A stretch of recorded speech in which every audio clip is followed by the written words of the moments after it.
guys, andito ako ngayon kay Mother Lunita. Magmumukbang po kami. Lunch time.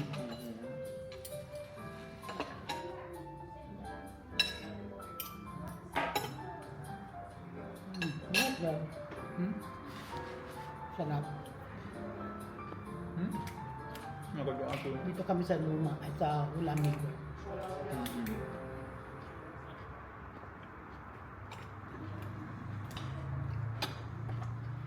Ito yung tinatawag nilang lumi overload. Tusing. Tusing. Ano siya?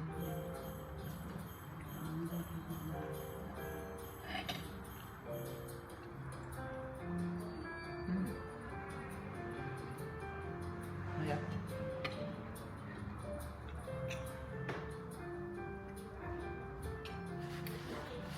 Diba?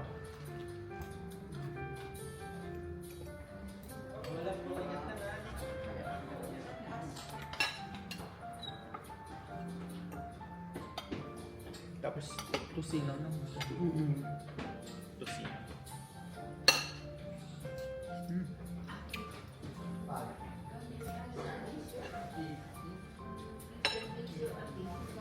Tapos fried rice.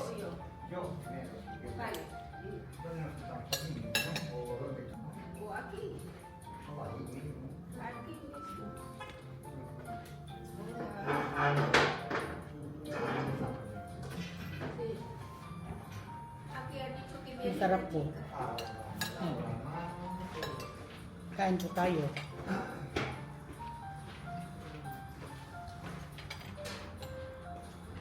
So, Mother Lolita, ilang taong ka na dito sa Espanya?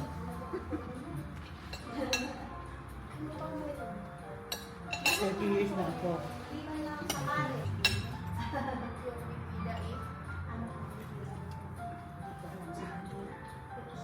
Mga dekada na.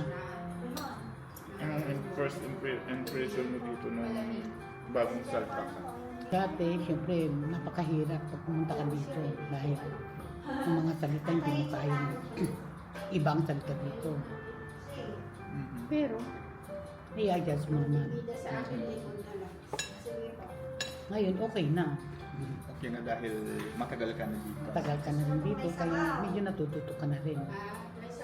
Yun yung pinakamahirap na adjustment dito sa Espanya. Yun. Yung zero. Zero talaga dahil siyempre, at least sa Pilipinas mayroon din tayong Spanish pero iba yung kondila dito. So, nung first na pumunta ka dito, ano yung nagbibigay lakas para hindi mo, ano ba yun? Yung parang, magtrabaho ako para magbigay ng yung suporta, ganyan. Kailangan kasi para matulungan ko ang pamilya ko at saka yung mga anak ko rin dahil may mga tatlong anak sa Pilipinas. Nag-aaral silang lahat. Saan ako kukuha? Yun ang mahirap talaga dahil kung sa Pilipinas ka lang, hindi mo makakaya. Oo. Kapagod. Maglakad. Maraming nilakad. Ngayon sinagsaka yung Ano yung hindi nakikita ng mga tao sa tagumpay mo dito sa Espanya? Anong hindi nakikita? Oh. Hindi nakikita ng mga tao. Kala nila, napakadali pero nakakahirap ang buhay mo. Dahil kailangan mong kumayod kahit may sakit ka. Kailangan kumayod para dahil kung hindi ka naman kakayod, hindi ka kakain dahil kailangan magbayad ka rin ng mga babayaran mo rin ng mga bills mo, ang bahay na titirahin mo. Ano lang yan. Kasi sabihin mo rin tagumpay ka dahil nakapagpaaral ako ng mga anak ko dahil andito ako. Mahirap nga lang, hindi mo nakikita sila ng Yun lang, isang sakripisyo mo, may isang sakripisyo ka para andoon ka nga, makikita mo nga sila, pero hindi mo naman sila mapag-aaral. Pero por lo menos, nandito ka nga, malayo sa kanila, pero por lo menos, pag-aaral mo sila. Ganun ang mga coins kami. May mga times na maganda, na mahirap, pero ganun talaga. Isa pala rin. Ang tawag doon, Sa palaran. Pakikibak. Pakikibaka. Kaya ang mga iba kasi akala nila madali sa sa ibang bansa. Ang pagpasok pa lang ang napakahirap na. Kaya mga nagpasok na dito, magtyaga ka. Kasi dito, Nagsimula rin ako sa mababang sahod, na kung ano-ano na lang. Kuha ka na lang ng oo. dahil hindi mo naiintindihan. Hindi mo naintindihan. Dito sa mga ibang bansa, ganun, yung sa'yo, yung bago ka dito, mother, English ang salita, di ba? Oo, hindi Marami talaga Spanish talaga. Talagang matuto ka talaga. Pero may mga mababait ng mga magiging host mo, magiging amo mo, na willing sila kahit isinyas-sinyas mo lang, kailangan silang mag-a-adjust. Oo, para sa'yo, di ba? Pero may mga tao, may mga amo na talagang hindi rin. Oo, hindi. Lahat makikita mo, parang sa Pilipinas din, may mga gago rin, may mga... Oo. Pero kasi dito, hasta mo, hindi karamihan sa ibang bansa English. Oo. Ngayon, mahirap kasi. Nasa sayo na rin yan yung pagkikibaka mo dito. Kung gusto mo matutuin din. Dahil marami ding mga dito, ano tawag nito, makakawara ka lang kung hindi ka mag-aaral. May maraming mga nag-aabot na hindi umaasenso dahil Di ba yung ano yun? pag nagkapera sila, kung saan nilunawag sa pera nila.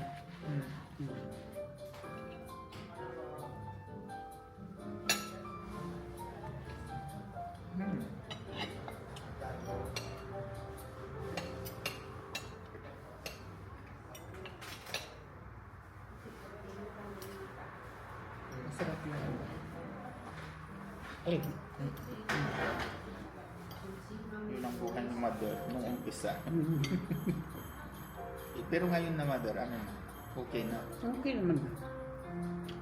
Kapag patapos na ang anak ko, dalawa ng nurse.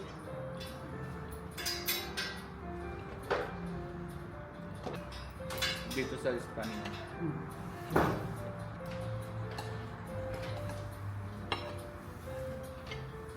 Kararating mo lang galing bakasyon sa Pero ngayon marami na rin mga baguhan dito. Maraming mga talaga nagpupunta talaga dito kasi ang buhay dito is parang nasa Pilipinas ka lang. Maganda pang mga benefits. Tuloy-tuloy yung yung doktor na mga hospitalization. Ganun. Kaya okay na rin. Kaya kung magkasakit ka, at ikasuhin ka talaga. Oo. Pag wala kang pera ka, At wala kang pera, yun ang maganda. mapapansin to, pero yung mediko, hospital, Hospitalization mo, mga medisina mo, lahat. Talagang kwan ng mga government. Kaya okay na rin yun. Hindi ka gaya sa Pilipinas. Pag wala kang pera, marami kang ang ipon, pero mauubos yun sa pagbabayad mo lang sa hospital, bills.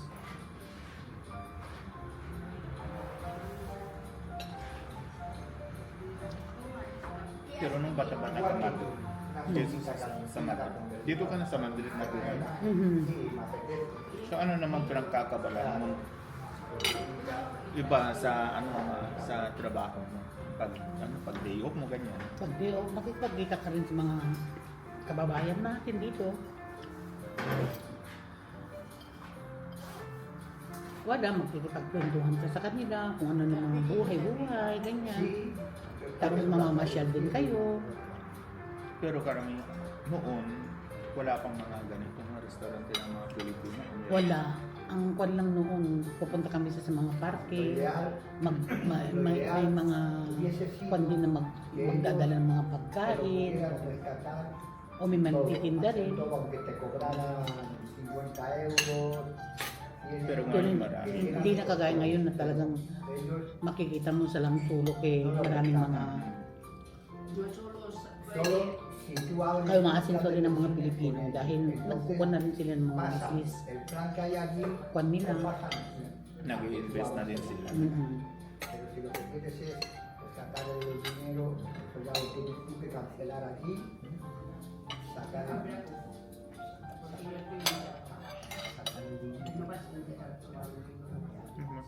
Kami kanina. Overload ka mo rin lang. Naubur. Una vez te lo pides a la cuenta del dinero, Overload na. Marami ah. te llaman una transferencia.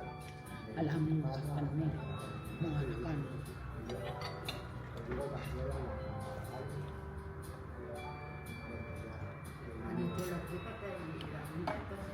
Kasi kami lang. Nabuyo. Mm-hmm. como bloquea. Ano? Tikman natin ang overload nila. Porque tienes un fondo.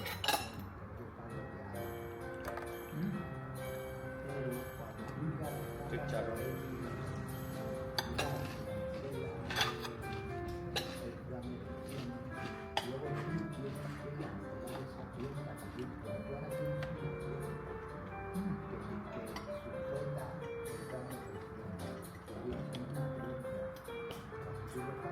Masarap din.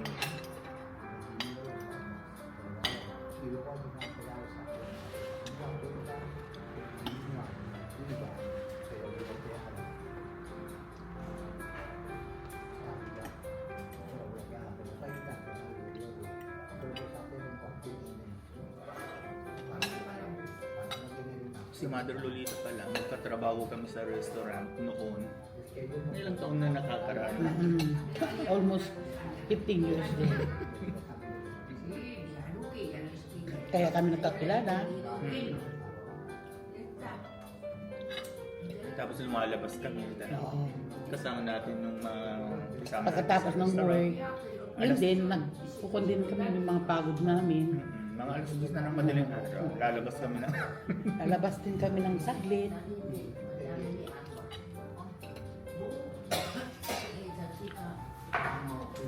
Masaya naman kami.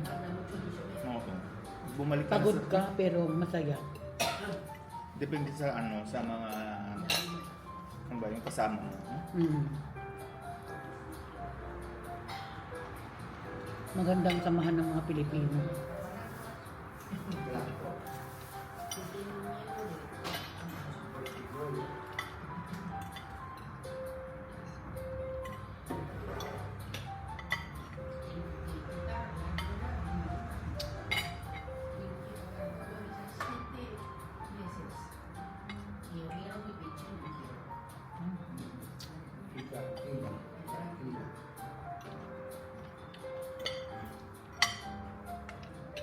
So nung first na umuwi ka sa Pilipinas, mga ilang taon ka bago ka umuwi? 5 years. 5 years. 5 years ako dahil dahil mahirap din magpakapapin dito doon. Pag wala kang kakilala naman. Mani. Prototype ko. Gusto niyo po? Okay.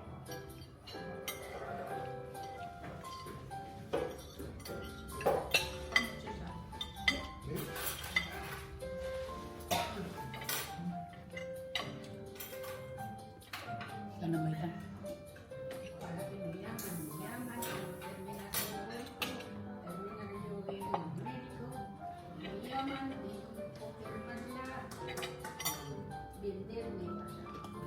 Sí, casi va todo el proceso, y terminas con todo.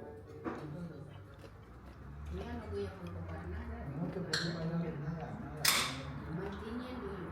Yung mga baguhan dito sa Espanya.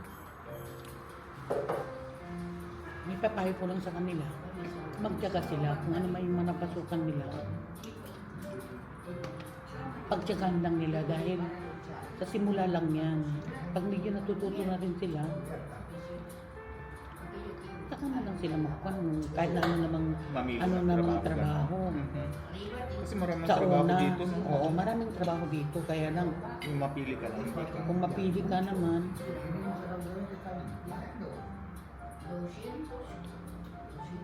ako nagtrabaho din ako sa bahay. Usually, ganun naman talaga. Mhm. Maramihan kasi sa bahay, di ba? Mm-mm. Pero doon sila natututong magsalita ng Mm-mm. Normalmente mga amo naman eh. Ang mga employer dito, mababait naman sila. Hmm. Lalo pat nagustuhan kanila. Mm-mm. Yun nga lang noon, mother, hindi nila alam mag-stand, mag-English. Pero ngayon marami naman ang na marunong. Marunong na talaga.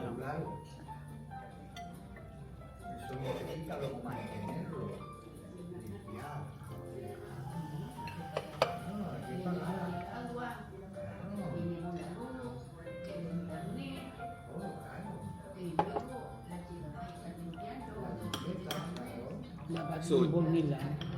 So, tiyaga lang, mother, ang pakikibaka dito sa Espanya. Tiyaga at tapang din. Ayun, kung wala kang tapang na hindi ka makakapasok. Sarap ng overload nila.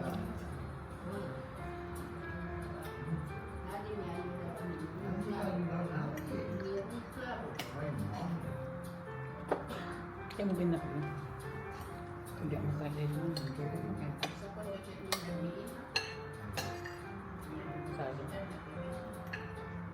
Tapos yung mga wala pang mga restaurant ng mga Pilipino dito sa Chinese. Mm-hmm.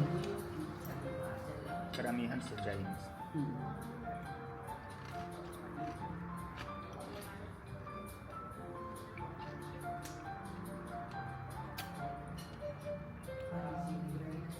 Ngayon, ang mga pagkain ng Pilipinas, andito na rin lahat. Mga gulay, ganyan, marami na rin.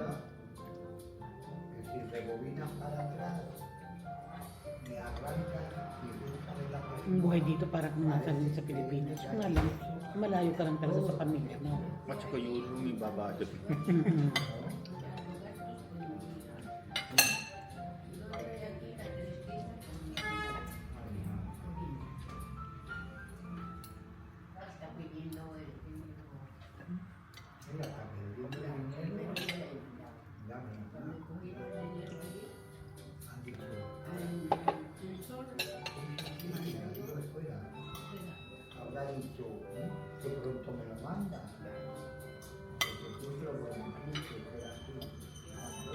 Si mother magkapit bahay lang kami kayo.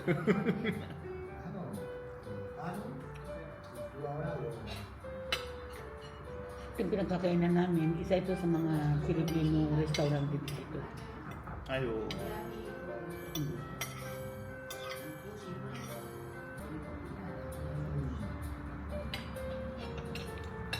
Tabi-tabi na yung mga ano yan dito, kainan ng mga Pilipino.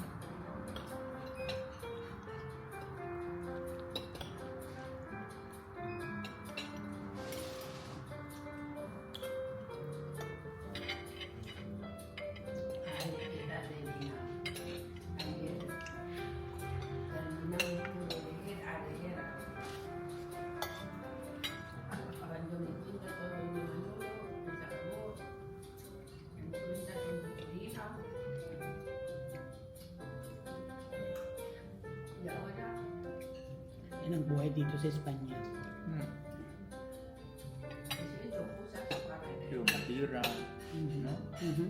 Masaya, malungkot, gano'n lahat. Halo-halo na.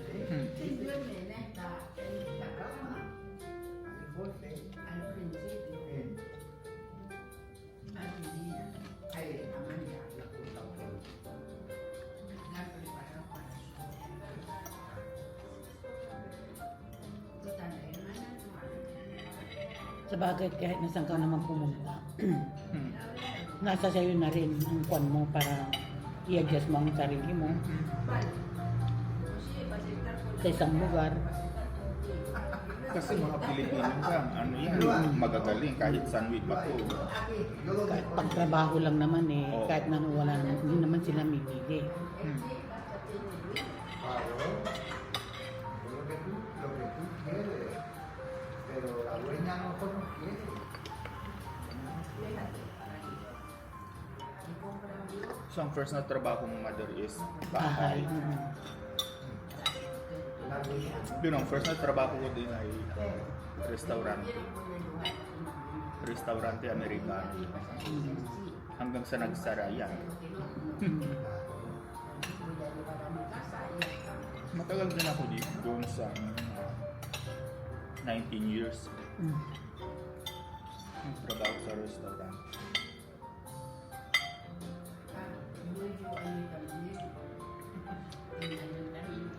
Kagaya ni Adek, nagsimula siya sa restaurante, pero ngayon, nag-aral din siya. Ngayon, iba nang pinapasukan niya. Hindi kang mag-aral, kaya ang mahirap nga yun. Pag may trabaho ka at nag-aaral, mahirap yun. Ano kagaya din sa Pilipinas, pag nag-working student ka, mahirap talaga. Mahirap talaga. Ang mahirap pa dito, yung salita nila. Pag hindi mo naiintindihan, pwede mo na.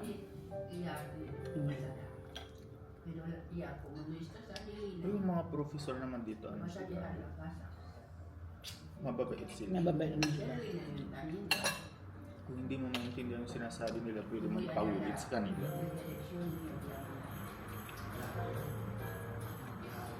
Cambiar la dirección. Y la seguridad.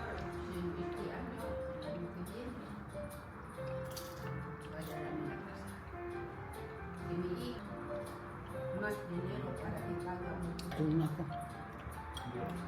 So ano naman ito? Jesus, makaya Ilalagay dyan, mga maalat. kamang kabe karang basik ka. Maglagay ka lang ng konti.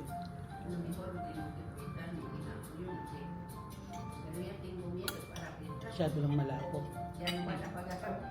Madre. Hindi sumama si kuya. Pero dapat kasi mas malaki dapat para makita mo yung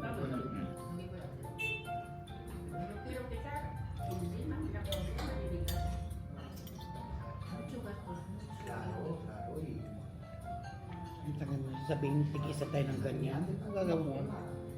Hindi na naman natin naubusan.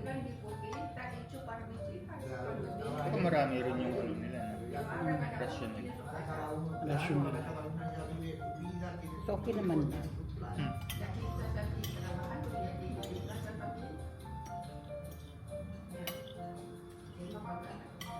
bueno, pues puedes piso, pero no puedes Kaya ang kwan ko lang sa mga baguhan dito, casa que tiene grande.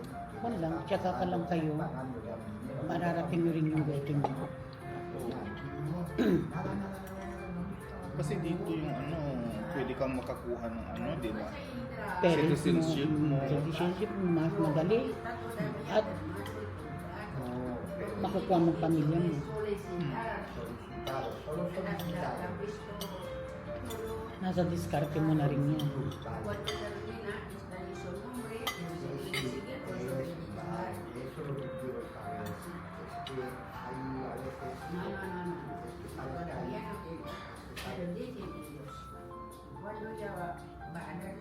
Ano? Doon po nagtatapos ang ating interview kay Mario Lolita. Hello.